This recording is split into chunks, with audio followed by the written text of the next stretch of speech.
આ તરફ રાજકોટ લોધિકા સંઘની ચૂંટણીનો વિવાદ વધ્યો છે। ચૂંટણી બાદ ફોર્મ ભરનારા નીતિન ચોવટિયાના ગંભીર આરોપ। પૂર્વ મંત્રી અરવિંદ રૈયાણી દબાણ કરતા હોવાનો તેમણે આરોપ લગાવ્યો છે। રાદડિયા જૂથ અને રૈયાણી જૂથ ચૂંટણીમાં આમને સામને છે। લોધિકા સંઘની 16 બેઠકો માટે ચૂંટણી યોજાવાની છે।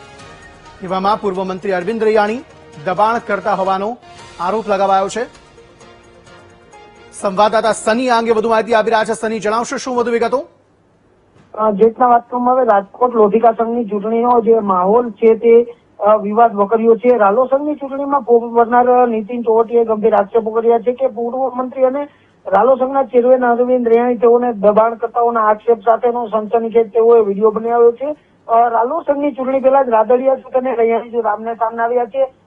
પ્રશાંત કોરટ મહામંત્રી બન્યા છે, તેને રૈયાણી જૂથને ટેકો આપ્યો છે। તો બીજી તરફ જે રાદડિયા જૂથ છે રાલો સંઘની ચૂંટણીમાં વિવાદની ચરમસીમાએ જોવા મળી રહ્યો છે અને રાલો સંઘની ચૂંટણી જાણે વર્ચસ્વની લડાઈ બની ગયું તેવું અત્યારે માહોલ છે તે સર્જાયો છે। જી, આભાર સમગ્ર માહિતી આપવા માટે।